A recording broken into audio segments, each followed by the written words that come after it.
Friends, Manisha cooking and ব্লগে আপনাদের সবাইকে স্বাগত। আশা করি সবাই ভালো আছেন। সামনেই মহাশিবরাত্রি আগামীকাল, তো ভাবলাম শিবরাত্রি স্পেশাল একটা রেসিপি আপনাদের সঙ্গে শেয়ার করি। তা হলো সাবু মাখা। এটা কিন্তু প্রত্যেকের বাড়িতেই প্রায় এটা খাওয়া হয় শিবরাত্রির দিন। বিশেষ করে আমার বাড়িতে কিন্তু রান্না করা কোনো জিনিস খায় না আমার শাশুড়ি মা বা আমরা, তাই জন্য এই সাবু মাখাটা আমরা করি বাড়িতে, তাই ভাবলাম আপনাদের সঙ্গে শেয়ার করি। প্রথমে আমি এখানে নিয়েছি সাবু। এই সাবুটা আমি 2 ঘন্টা ভিজিয়ে রেখেছিলাম জলে, তারপরে জল ঝরিয়ে নিয়েছি। সুন্দর কিন্তু নরম হয়ে গেছে এবং ফুলে বড়ও হয়ে গেছে।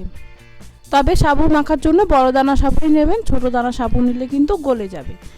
এছাড়া নিয়েছি নারকেল কুড়ানো, আপনারা চাইলে কুচানো নিতে পারেন। নিয়েছি ছোট ছোট করে আপেল কুচানো, কলা কুচানো, আপনারা চাইলে কলা মেখে নিতে পারেন হাত দিয়ে, তবে আমার বাড়ির লোক মাখা পছন্দ করে না বলে আমি এরকম ছোট ছোট কেটে নিয়েছি। আঙুর এরকম ছোট ছোট করে কেটে নিয়েছি। শসা, আপনারা চাইলে অন্যান্য ফলও নিতে পারেন, যেমন জামরুল বা বেদানা, আপনাদের যেরকম পছন্দ, বা খেজুর।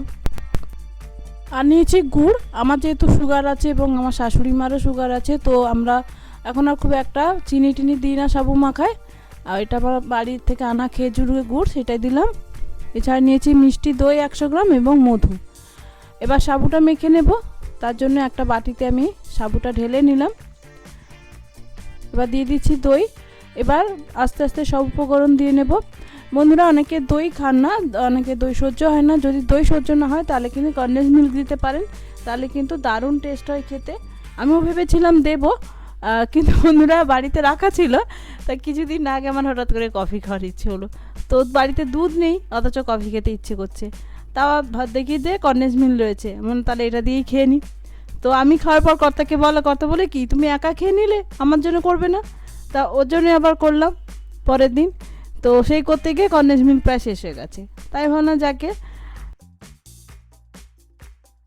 বন্ধুরা, আপনারা এরকম কখনো খেয়েছেন কনডেন্স মিল্ক দিয়ে কফি? দারুণ হয় বন্ধুরা খেতে, একবার খেয়ে দেখবেন, স্বাদ ভুলতে পারবেন না। আর কালারটা হয় দারুণ। আমি এরকম উল্টোপাল্টা কাজ মাঝে মাঝে একটু করি, আপনারাও যদি করেন আমাকে কিন্তু কমেন্ট করে জানাতে পারেন।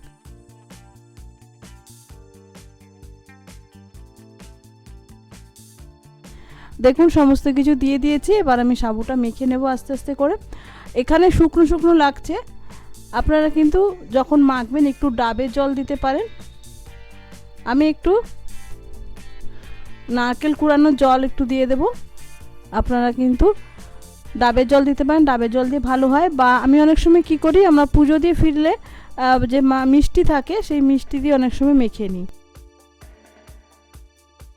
যেহেতু আমি চিনি দিইনি, সেহেতু একটু মিষ্টি করার জন্য আমি উপর থেকে দিয়ে দিচ্ছি একটু মধু। এটা খেতেও কিন্তু দারুণ হয়, আর যাদের সুগার আছে তাদের পক্ষেও কিন্তু ভালো। তো বন্ধুরা, রেডি আমার মহাশিবরাত্রি স্পেশাল সাবু মাখা। আপনারা বাড়িতে কেমন করে মাখেন আমাকে কমেন্ট করে জানাতে পারেন, আর কি কি দেন এতে তাও আমাকে জানাতে পারেন।